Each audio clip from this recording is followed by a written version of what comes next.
looking so... How dapper does David look, ladies and gentlemen? You know, there's been a lot of excitement since we said you were on the show. A lot of people here obviously very excited. Are you used to that kind of Beckham effect? Are you used to that? Do you feel the ripple as you walk through a shopping centre or sit down in the cinema? Do you feel that kind of, it's David Beckham, it's David Beckham, it's David Beckham? You kind of do. You never get used to it. I think it's one of those things that always amazes me. You know, when you do walk past people and, you know, it's a double take and... Women fall over. Yeah. I don't know about that anymore, but... yeah, no, that's right, because you've so lost your looks. Well, you know what? Let's talk about the World Cup, shall we? Yeah. Because, you know, I'm not the biggest football fan in the world. I'm not that knowledgeable about football. I was watching. I was enjoying it very much indeed. Where did we go wrong as a team, or did we do as well as we were ever going to do you think? You know, I think first off we have to congratulate South Africa because I think it was a successful World Cup. You know, people didn't think they'd be able to pull it off, but they did a fantastic job. I think there was a lot of doubts before the World Cup, and once it got underway, the fans had, you know, an enormous amount of fun, and you know, it was a great atmosphere to be around. And I think in the end, you know, Spain winning, they deserved to win because they played the best football. It's a great year for Spanish football with Nadal at the top and then winning the World Cup as well. It's great, and you know, I've still got friends that play in that team, and I was happy for them, and I'm happy for the country because I know how much it means to them. Obviously, with England, it was disappointing because I think every time we go into a big competition, you know, the expectation levels are so high, and rightly so, because we have got some of the best players in Europe. We want to win, that's fair enough, of course. isn't it? Yeah. And our nation, you know, there's no better country in the world that comes together like we come together on a big occasion, especially World Cups. Yeah. You know, our fans are the number one in the world. You feel the support. You must have known even over there how crazy people were going here. Without a doubt. You know, you feel the build-up beforehand, and then, you know, we're out of it then, and then, you know, you just hear it from family or from friends. But we know the support that we get. So what happened then? Why did we get... You know, I mean, because that was quite a bad thrashing we received at the hands of our German neighbours. I think at the end of the day, you know, we know and they know as a team, the players, that they didn't perform at the end of the day. And I think when you play at that level, you have to perform, and we just didn't. And so that's the reason why we went out early. In terms of they didn't come together, was a team properly, or individuals maybe weren't on top of their game? You know, I always look at it as, you know, it's not about individuals, we're a team. And we enjoyed the good times, which we did enjoy the good times in the qualifiers. We qualified, you know, unbelievably. But then when the bad times come together, you stick together. It's not about the individuals in the team. It's not about the individual players, the great players that we've got performing. Well, we don't look at it like that. We look at it as, you know, it's about a team. Yeah. Without doubt, it's not the manager's fault. Well, let me ask you a question. This might sound like an incredibly stupid question, but Mr. Capello, his English isn't... He doesn't have the most fluent grasp of English. No. Okay, and some of the team perhaps don't speak Italian that well, I would have thought. Is that a problem? I know a lot of the people, you know, a lot of different teams have... they just get the best person for the job, and the language isn't an issue, but do you think it could be an issue? I can't help but see it can't be a little bit of an issue. No, because he only speaks English to the players. But does he speak it? Can he communicate in the way that you could communicate, for example, if, for example, you decided to do the job? I think he does, because he's a manager that's renowned around the world for the way he is and the person he is and how strict he is. He's very no-nonsense, isn't he? Yeah. There's obviously afterwards, because we didn't do as well as people had hoped, people were saying he should go. He should go. I get the feeling you don't agree with that. No, and I don't think any of the players agree with that, because I think, you know, he gave us everything, he gave the team everything to go out there and perform. And, you know, the team didn't perform. It's literally down to the players, and the players know that. You know, they're honest enough. People talk about, you know, do players care? They're on a certain amount of money. You know, they like nice cars. They like going on nice holidays. Do they care about their football? Trust me, these players care about winning. Do you ever give them, if they're down in that break, the half-time thing, you ever give one of them a hug? Like if one of them looked like they were going to fight... I think I've been hugged before. Would you give them a hug? I've been hugged Who's before. hugged you in the half-time gap? It was one of the Brazilian players from Madrid. Was this was unexpected? Was this you were getting changed and he ran out, did he? He was one of those things. Beckham! Well, that's not one. That was a friendly hug. Yeah. How nice. And did it cheer you up? Did you feel good? It made me feel happy, yeah. Made you feel... You've been answering fans. You've been talking to fans online this week. Yeah. and they've been giving you questions about, I guess, about the World Cup, I guess about football in general, your career. How is that? Do you like engaging people that way? Do you get a chance often enough to do that? Yeah, this Yahoo thing that I did this afternoon, I was sat there and I was interviewed by fans from 19 different countries all at the same time, which was pretty amazing. Well, I guess because you're known all over the world. I mean, everyone knows who you are. Yeah. What kind of questions? Any that you didn't expect? Any surprised you? There was a few questions that surprised me, but you know, certain things like what would I do, you know, out in my spare time and stuff like that. So it was a normal kind of thing. And what do you do? We know what you do. You hang out with Snoop Dogg. That's what you do in your spare time. Everyone knows this. You're out there teaching them. No, do you know what I actually do, which will probably surprise you? I love Lego. You love Lego? I love Lego. You put together Legos? And the funny thing was, right, I shouldn't probably tell this story, but I will. When I was in Milan for the 6 months I was sat there in my room and I thought, right, what can I do? Because I'm bored. I haven't got my children, I hahaven't got my wife with me. I guess you can't just go out. You're going to get snapped everywhere you go. No. So I went online and had a look what Lego was online. What was available. So you're sure that's all you were looking at online without the family there with you? Yeah. And there was a Taj Mahal. So I bought a Taj Mahal. And you bought the Lego Taj Mahal? Yeah, it's amazing. Not actual size? No, obviously not actual size. So I bought it, and it arrived, and I started building it, and then I got injured, and then I had to go back home, so I never finished it. But my kids are obsessed by Lego. So then, you know, I'm good friends with James Corden. So I texted him, I said, can you believe it? I'm playing Man United in 2 days, and I'm sat here building the Taj Mahal. And he sent one back saying, can you believe it? I'm sat in a hotel and I'm so bored, I just said to myself, should I shower? He said, I'm talking to myself. So we're both having this really boring conversation. I'm playing Man United in 2 days and building Taj Mahal. Did you ever get to finish Taj Mahal? No. You know, I know exactly what to get you for Christmas now. But that's a lovely... I can see why you'd enjoy that. But you've got a bit of OCD going on, haven't you? Yeah, I have. You're a little bit... Because someone I know said they'd been in your house. Don't worry, they were invited. It wasn't a stalker. They said you have to have the drink labels lined up a certain way in the fridge and all that kind of thing. Yeah, if there's like 2 bottles of water and 2 bottles of Coke and 2 bottles of Sprite, if there's an extra can, then I take it out and put it in the cupboard and hide it. So there's got to be 2 and 2 and 2? Yeah. So you don't like the odds? No. And if the 2 there, do you have the labels facing? I have the labels facing perfectly, and it really, like, Victoria will go in and just tweak it a little bit, and then I'll go and it'll annoy me. But there's other things.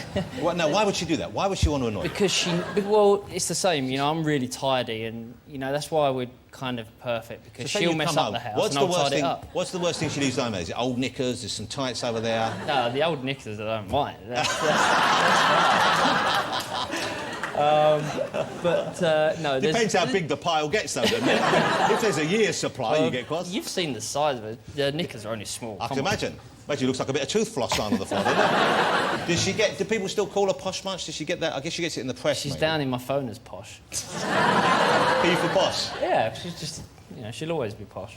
Oh, that's so nice. What does she call you? Is it still Golden Balls? She's called me a few things. You know, she said to me before the show tonight, she said, just don't say anything silly. I said, no, you're the one that says the silly things, not me. So, no, it's every now and again it's Golden Balls. And is there a kind of angry name she has for you when she's cross with you? I really couldn't say that, even for the last show. Anyway, yeah, and I have the problem with, you know, I do the housework and I like to... Do you hoover? Do you like to hoover? I like to hoover. What do you listen to when you're hoovering?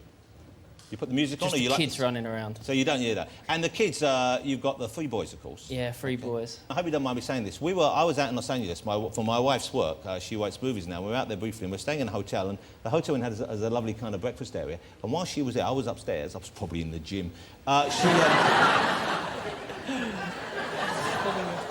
You know, this don't come cheap. I'm agreeing with you. Yeah, you agree with me. And she said, you came in with your boys. I think it was, I don't know if it was all 3, was it? Yeah, it was all 3 And she said they sat down and they had and you said hi to afterwards. But she said what was so sweet was the boys were so charmingly well behaved.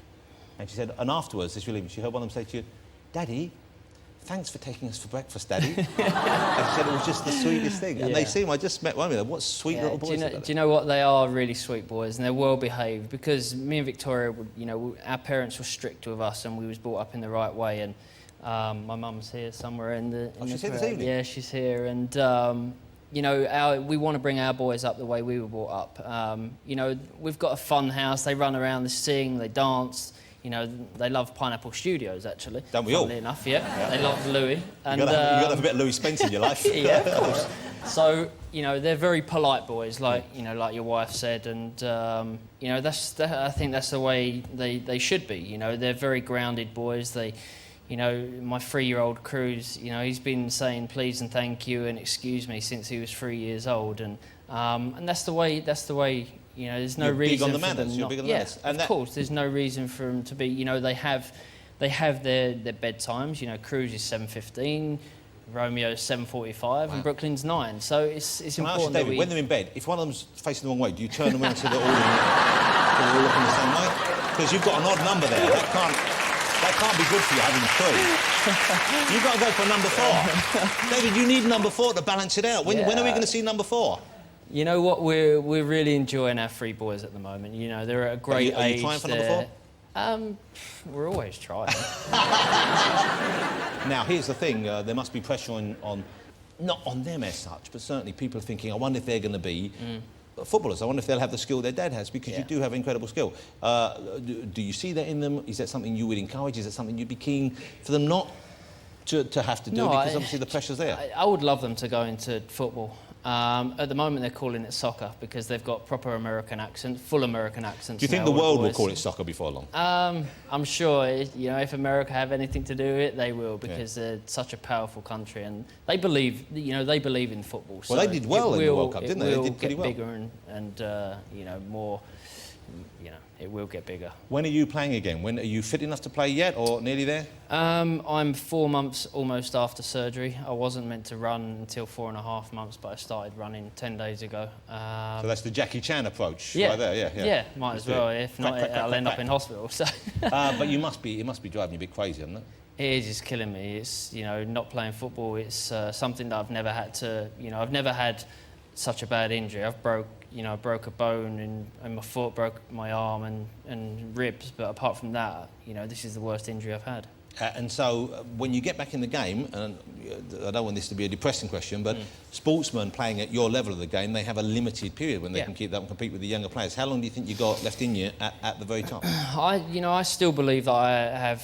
You know, I've always said that I don't want to retire from England.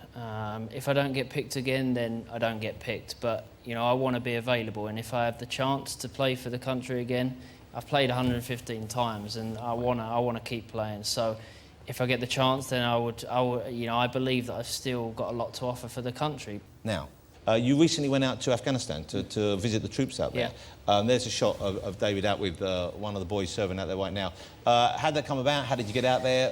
What did you get to do with them? How long were you there? Well, obviously, since the guys have been out there, you know, I've always wanted to make that trip and wanted to go out there. But obviously, with playing and the training and the football schedule, I've never been able to. So as soon as I got the injury, I said, you know, to my manager, I said, you know, I really want to go out to Afghanistan. It's something I've wanted to do for a while, and we contacted the right people, and they said, right, we can make it happen this certain time. So I arrived at the base, and we left at 6 o'clock in the morning, and we landed in Dubai, and then we got on the C-17, which is this huge military plane. Like a transporter, yeah. And I was on there with 140 troops. Most of them, which is incredible. You know, these kids are travelling over. And they are just kids, to aren't they? fight, and they're 19, 20, 21 years old. And, you know, I was on there, and then within half an hour of landing, we have to put body armour on, helmets, and they turn all the lights off in the plane, and there's no windows in the plane. And then all of a sudden you circle over, and then you go in fast. So then we land, and then, you know, I'm staying with the guys. I'm, you know, eating breakfast with them, eating lunch with them. So you you did what they did. You exactly, had no different because, treatment. You you know, flew in the same way they did. And it's something that I always do when I do something. It's important to do something like that, and, you know, I don't need any special treatment. I wanted to stay with the guys, eat with the guys, and you know, we had bacon and eggs in the morning, so the chicken food was, curry. it was great. And then Angel Delight. I haven't had Angel Delight for years. You don't have to go to Afghanistan. You can still get that here. So then, you know, I spent 2 days meeting all the guys, and I think what is great about being in my position is the fact that I can go somewhere like that and we get the awareness that everybody needs to realise what these guys are actually doing. You know, these young kids are going over, fighting for our country, and they're working in 54 degrees heat with armour, with full everything on. And, you know, I look and I think my mum and dad, you know, are really proud of me, of what I've achieved.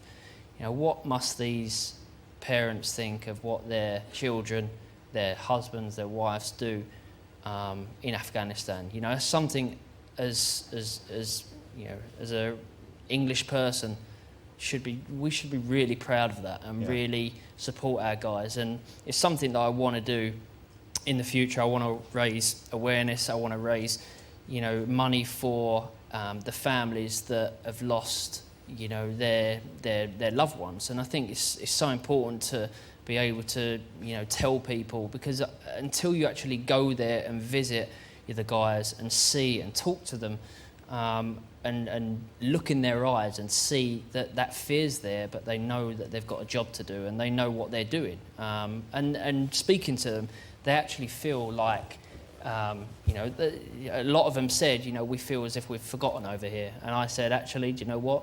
That's one thing all of you will never be forgotten, because what you're doing out here is, you know, the most amazing job I've ever witnessed. How great to have you here, Thank Davey. you. Thank you for joining us. You know, I've been a fan of yours for many years, and like everyone in this country, I saw you become a star when you were a young kid, and then to see you grow into such a fine example of what a man in the limelight can be. Really, you're an exceptional person.